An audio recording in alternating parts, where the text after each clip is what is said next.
और जल्दी से दूसरी चौकी में सूचित करो, जल्दी। नई नगरी से कुछ लोग राज परिसर में घुसने का प्रयत्न कर रहे हैं। महाराज का जीवन संकट में है, हमें उसे किसी भी हालत में ढूंढना होगा।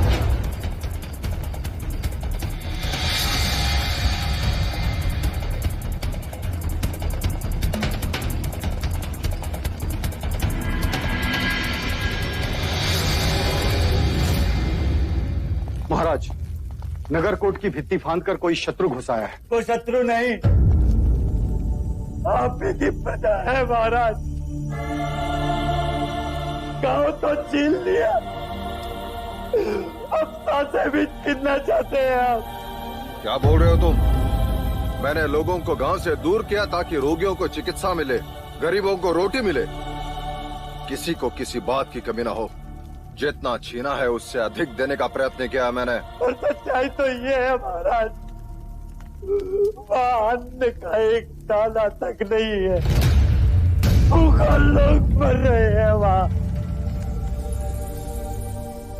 अपने प्राणों पर खेल ये यात्रा सुनाने आया हूँ महाराज। किसी भी क्षण वहाँ मृत्यु।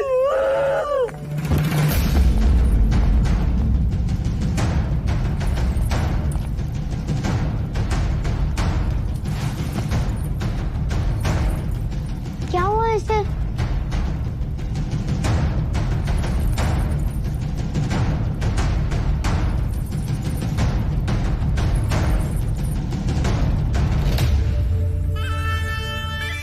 आंखें खोलो।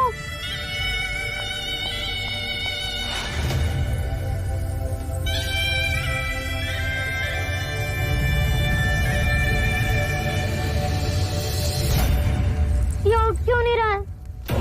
ये गिर क्यों गया? उठो। सिद्धार्थ, वो मर्यादा से अधिक सोमरस पी लिया था इसने, अपना संतुलन खो गया। जाओ से।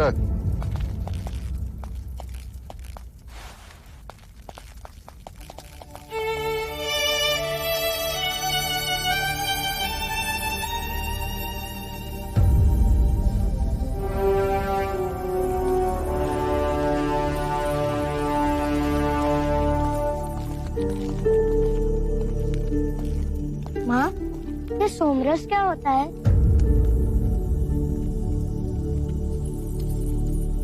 पुत्र, जब तुम बड़े हो जाओगे ना तो माँ, हर बात को समझने के लिए बड़ा होना आवश्यक है। हर प्रश्न को आयु के अनुसार ही समझा जाता है। जब हर प्रश्न का उत्तर बड़े होने के पश्चात ही मिलना है, तो इस आयु में मुझे ये प्रश्न क्यों आते हैं माँ?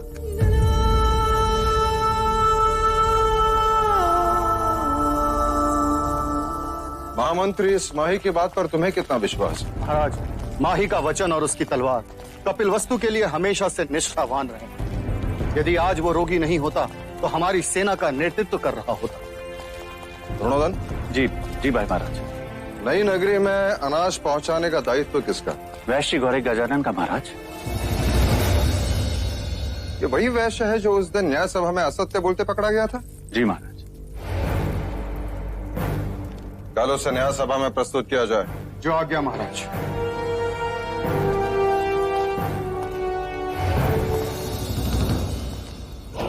नहीं भाई महाराज, वैश्य गौरी गजानन कल न्याय सभा में प्रस्तुत नहीं। मुझे तो लगता है गौरी, जैसे ही तुम न्याय सभा पहुंचोगे बंदी बना लिए जाओगे। लेकिन क्यों? मुझे क्यों बंदी बनाएंगे? मेरे पास तो महाराज ही का आदेश है, जिसमें स्वयं उन्होंने नई नगरी में अनाज पहुंचाने पर रोक लगाई। कैसी मूर्खों जैसी बातें करते हो गौरी। अगर वो आदेश देते तो क्यों तुम पर क्रोधित होते, क्यों तुम्हें न्याय सभा में बुलाते? सोच गौरी सोच।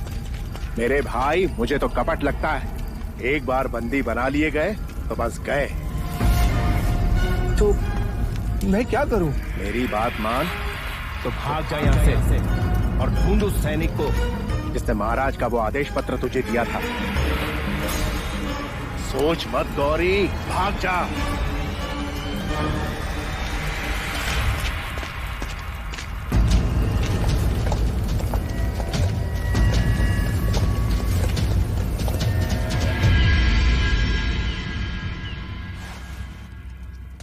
क्या वैश्य गौरी गजानन उपस्थित हैं? जी नहीं महाराज। सैनिकों ने राज्य के हर कोने में छानबीन की, किंतु गौरी गजानन की कोई सूचना नहीं मिली। कदाचित वो राज्य। क्या उसकी अनुपस्थिति उसके अपराधी होने की पुष्टि नहीं? जी महाराज। इसके लिए शाक्य न्याय में क्या प्रावधान है? जब तक गौरी नहीं मिलता महाराज, तब तक इस विषय को स्थगित कर दें। ऐसे कैसे स्थगित कर दे अमात्य? ये राजद्रोह का प्रश्न है, महाराज की आज्ञा का उल्लंघन है। न्याय तो होना ही चाहिए। हाँ महाराज, प्रश्न जब राजद्रोह का हो तो न्याय तुरंत होना चाहिए। महाराज, इसके पहले कि मैं आगे कुछ कहूं, आपको अभय वचन देना होगा मुझे। अभय वचन? जी हाँ महाराज।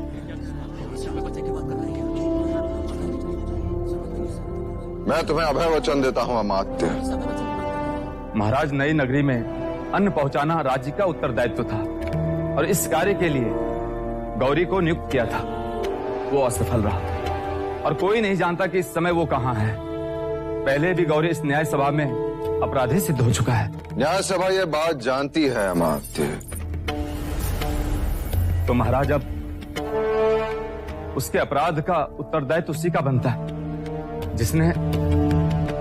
जिसने गौरी का उत्तरदायित्व लिया है। क्षमा करें महाराज, पर न्याय शास्त्र यही कहता है।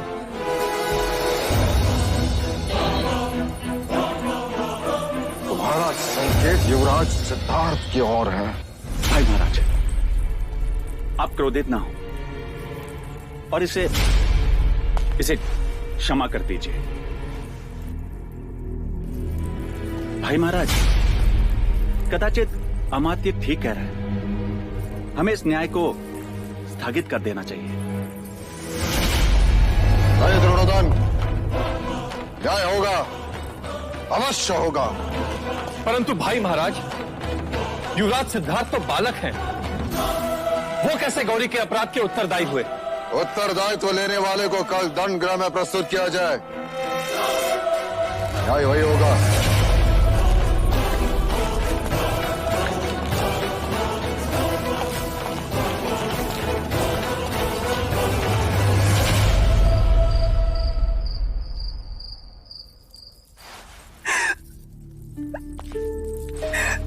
ये तुम क्या कर रही? सिद्धार्थ पे दया कीजिए थे, मुझे दंडित कीजिए। मैं कोड़े खाने को तैयार हूं, किंतु सिद्धार्थ को दंड गृह मत ले जाइए।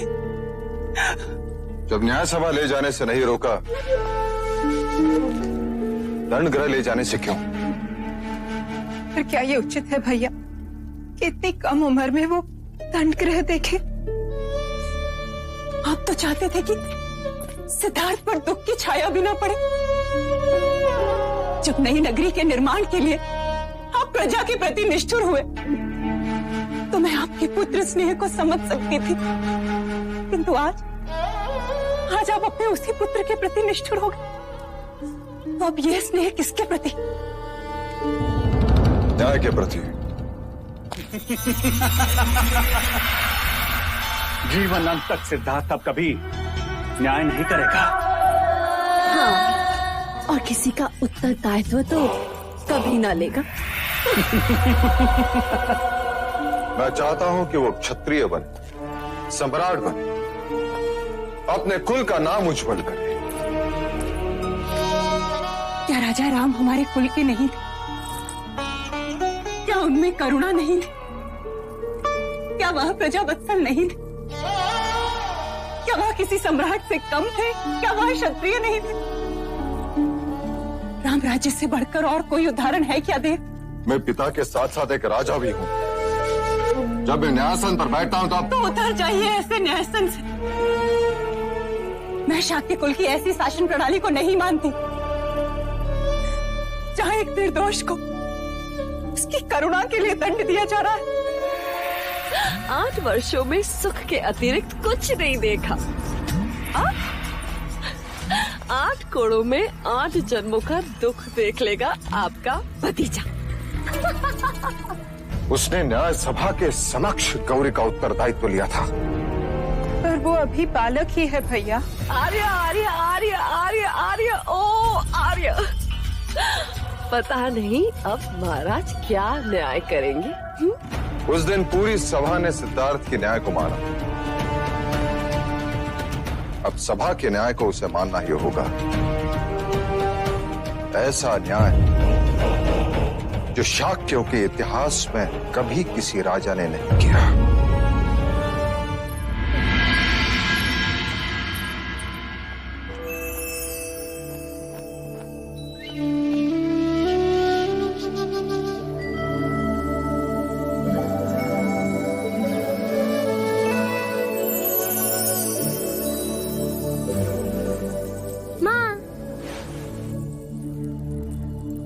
सुबह से ढूंढ रहा था तुम्हें और तुम यहाँ हो।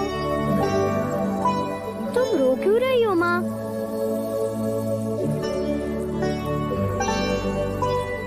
पिछली बार जब मैं गुरुकुल जा रहा था तब भी तुम रो रही थी। जब भी मैं कोई नई जगह जाता हूँ तब तुम रोने लग जाती हो। और लौशिका कह रही थी कि आज मैं दंडगृह जा रहा हूँ।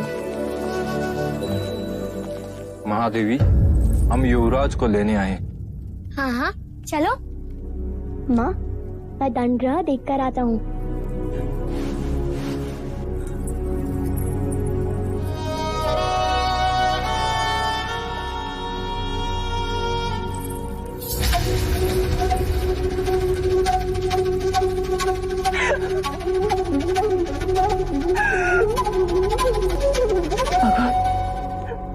भगवान मेरे सिद्धार्थ की रक्षा करना।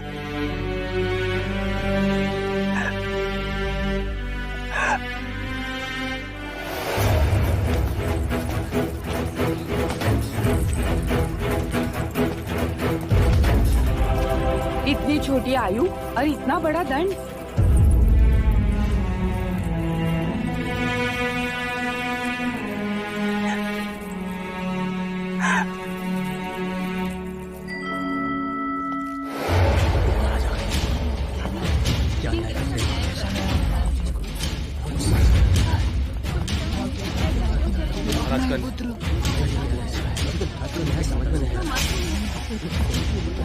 दंडगृह में इतनी भीड़ कैसी? महाराज, ये भीड़ न्याय की विनती के लिए है। कृपा कर आप अपने न्याय को स्थगित करते हैं महाराज। हाँ भाई महाराज, मैं आकाश पाताल लेकर उस वैश्य गौरी को ढूंढ निकालूंगा। उत्तरदायित्व लेने वाले को उपस्थित किया जाए।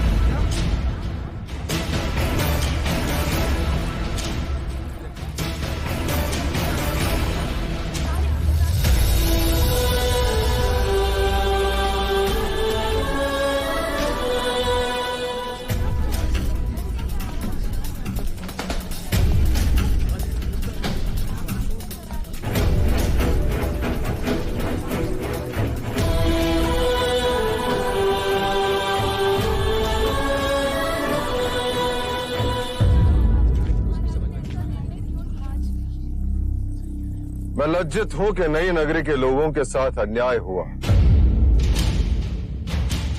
अन्न पहुंचाना राजा का कर्तव्य है और यह दायित्व मैंने गौरी को दिया था। उसने दोबारा अपराध किया तो उसका उत्तरदायित्व लेने वाला उसके दंड का अधिकारी है।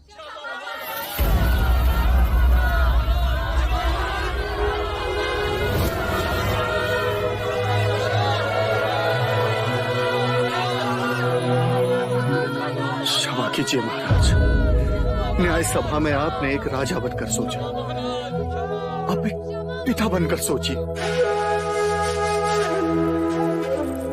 उत्तरदायी दंड भुगतने के लिए सक्षम नहीं, इसलिए उसका दंड उसके पिता को दिया जाता है।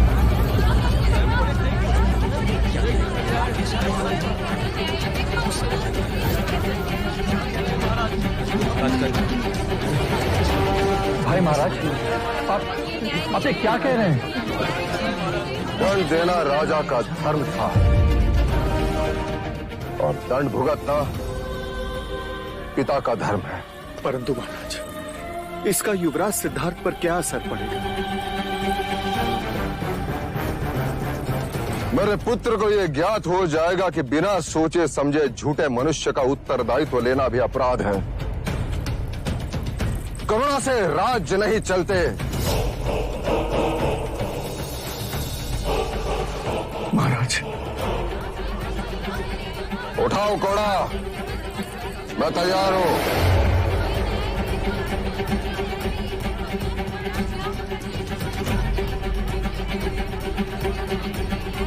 घोड़ा उठाओ, अन्यथा तुम्हें भी दंडित किया जाएगा।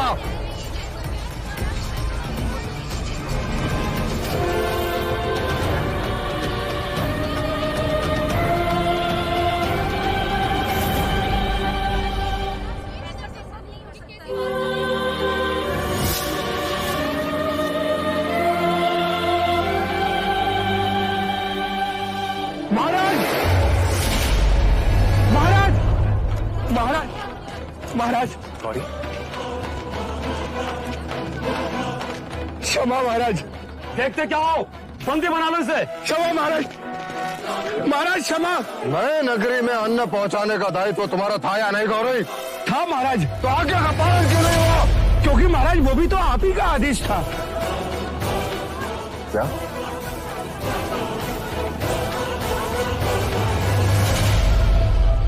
मेरा आदेश? हाँ महाराज, ये देखिए, ये रहा आदेश पत्र। वैश्य गौरी गजानन, इस पत्र के साथ तुम्हें आदेश दिया जाता है कि आज तक राज के आदेशानुसार जो अन्न तुम नई नगरी को भेज रहे थे उसे स्थगित कर दिया जाए।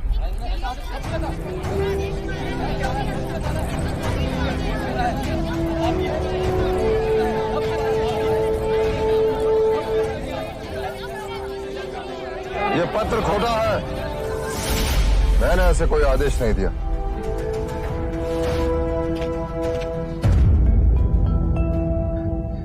जी महाराज, ये आदेश पत्र खोटा है। परंतु इसका प्रमाण क्या है? इस पर तो राज की मोहर लगी हुई है। मुहर लगाने वाले से एक भूल हो गई है। लोहे की नकली मुहर लगाने के फलस्वरूप इसके सतह पे उभरी हुई हाथी की चित्र खुरदुरी है, जो कि असली सोने के मुहर से नहीं होती। ये पत्र तुम तक किसने पहुंचाया? राज्य के एक सैनिक ने महाराज। कहाँ है वो सैनिक? महाराज, मैं उसी को ढूंढ रहा था। स्वयं को निर्दोष प्रमाणित करने का बस वही एकमात्र प्रमाण था महाराज, पर वो अभी तक मिला ही नहीं। तुम न्याय व्यवस्था को भ्रमित कर रहे हो गौरी। क्षमा महाराज, क्षमा। मैं दंड भुगतने को तैयार हूँ महाराज। शाक्य न्याय प्रणाली के अनुसार तुम्हारे पास केवल दो ही पर्याय है। एक तो कोड़े, अन्यथा नगर निकाला। महाराज, मैं नगर छोड़ दूंगा और जाने से पहले एक बार युवराज सिद्धार्थ से मिलना चाहता हूँ।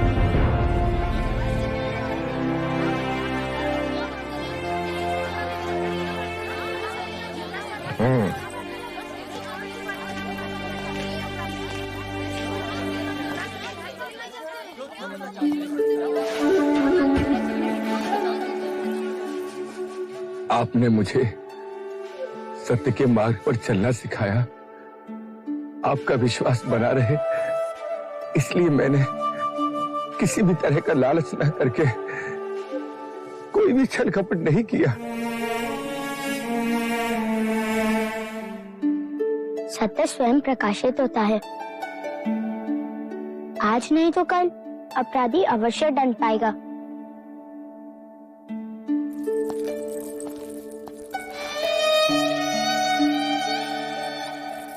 बोलो युवराज सिद्धार्थ की जय! युवराज सिद्धार्थ की जय! युवराज सिद्धार्थ की जय! युवराज सिद्धार्थ की जय! युवराज सिद्धार्थ की जय! युवराज सिद्धार्थ की युवराज सिद्धार्थ की युवराज सिद्धार्थ की। महाराज, कलकुली नरेश, महाराज मादंड पानी महादेवी अमिता को स्वयं लेने के लिए कपिल वस्तु में पधार रहे हैं। बोलिया नरेश महाराज दंड पानी पधार रहे हैं। प्रजापति, लगता है वो आ गए। तुम देखना उनके स्वागत में कोई त्रुटि न रहे। अमिता दीदी, आप निश्चिंत रहें। यदि वो आपके स्वामी हैं, तो मेरे भी भाई हैं। प्रजापति, तुम देखना कि इस शुभ अवसर पर भैया और उनके बीच कोई राजकीय बातें न उभरे। आप चिंता न करें, मैं ऐसा होने नहीं दूंगी।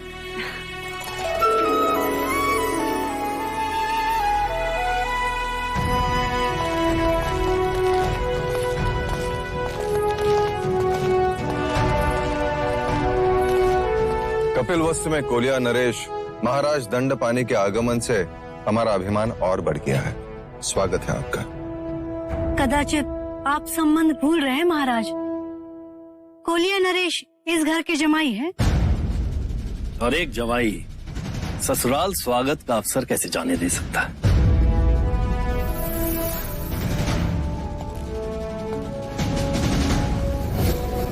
महाराज दंडपानी जमाई होने का लाभ उठा रहे हैं।